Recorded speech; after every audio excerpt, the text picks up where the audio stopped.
નમસ્કાર, આપ જોઈ રહ્યા છો ઇન્ડિયા ન્યૂઝ ગુજરાત અને હું છું આપની સાથે કોમલ અગ્રવાલ। શરૂઆત કરીએ મહત્વના સમાચારોથી। વડોદરાની વાત કરીએ તો જિલ્લા પંચાયતને નવા હોદ્દેદારો જ્યોત્સનાબેન રબારી સામે આવે છે। મોટા સમાચાર આપને જણાવી રહ્યા છે। વડોદરા જિલ્લા પંચાયતને નવા હોદ્દેદારો મળ્યા છે। જ્યોત્સનાબેન રબારી પ્રમુખ બન્યા છે।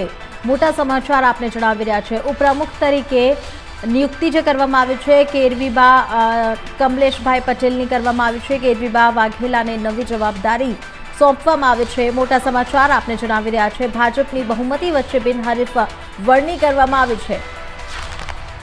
તો આપને જણાવી દઈએ કે વડોદરા જિલ્લા પંચાયતમાં નવા હોદ્દેદારોની વરણી કરવામાં આવી છે અને પ્રમુખ પદે જ્યોત્સનાબેન રબારી અને ઉપપ્રમુખ પદે કમલેશભાઈ પટેલની નિયુક્તિ કરવામાં આવી છે। જ્યારે આગામી 2.5 વર્ષ માટે કારોબારી ચેરમેન તરીકે કેરવીબા વાઘેલાને જવાબદારી સોંપવામાં આવી છે। જિલ્લા પંચાયતમાં ભાજપના પ્રચંડ બહુમત વચ્ચે આ વરણી બિનહરીફ થવા જઈ રહી છે। તો આપને જણાવી દઈએ કે વડોદરા જિલ્લા પંચાયતને નવા પ્રમુખ અને ઉપપ્રમુખ મળ્યા છે। પ્રમુખ પદે ચોરંદાના જ્યોત્સનાબેન રબારીની વરણી કરવામાં આવી છે, જ્યારે ઉપપ્રમુખ પદે શ્યાજીપુરના કમલેશભાઈ પટેલની નિમણૂક કરવામાં આવી છે।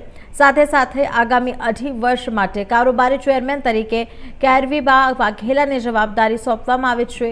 ઉલ્લેખનીય છે કે તાજેતરમાં યોજાયેલી જિલ્લા પંચાયતની ચૂંટણીમાં ભાજપે પ્રચંડ બહુમતી મેળવી હતી।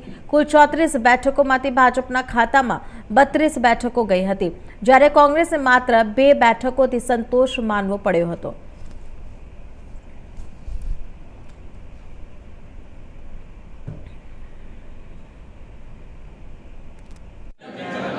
भारतीय जनता पार्टी वडोदरा जिला पंचायत माटे प्रमुख तरीके ज्योत्सनाबेन वसंतभाई रबारी, उपप्रमुख तरीके कमलेशभाई पटेल, कारोबारी चेरमेन तरीके कैरवीबा वाघेला, पक्षना नेता तरीके राकेशभाई पाटणवाडिया અને નંદક તરીકે મનીષાબેનની નિમણૂક કરી છે।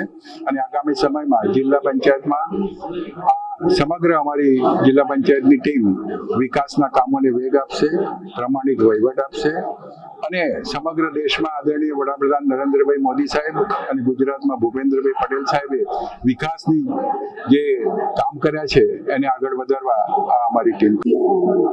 આજ રોજ ભારતીય જનતા પાર્ટીએ જે મારા પર વિશ્વાસ દાખવ્યો છે એના માટે હું બ્રહ્મભટ્ટ સાહેબનો, સંગઠનનો, અમારા લોકલાડીલા ધારાસભ્ય વાઘેલા બાપુનો તથા જનતાનો દરેકનો હું દિલથી ખૂબ ખૂબ આભાર માનવા માંગુ છું। એ લોકોએ મારા પર આ જવાબદારી સોંપી છે। જવાબદારી ઓછી સમજી સેવાનું કાર્ય જાણી અને લોકોને નડતી એ લોકોને પડતી મુશ્કેલીઓ માટે એ લોકોનું નિવારણ લાવવા માટે મને આજે આ હોદ્દો મળ્યો છે। તો એ હોદ્દાનું હું પૂર્ણપણે માન રાખી શકું એવી હું પૂરતો પ્રયાસ કરીશ।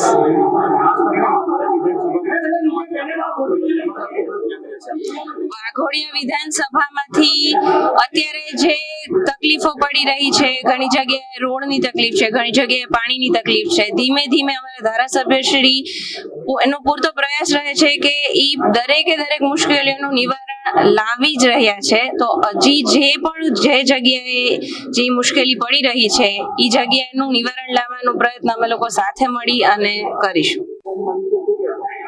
જિલ્લા પંચાયત વડોદરા જિલ્લો વધુ વિકસિત બને તે માટે હું પ્રયત્નશીલ રહીશ। ચોરંદા જિલ્લા પંચાયત પરથી બિનહરી જીત મળી છે અને અત્યારે હું વડોદરા જિલ્લા પંચાયત પ્રમુખ બની છું। બધાનો ખૂબ ખૂબ આભાર માનું છું।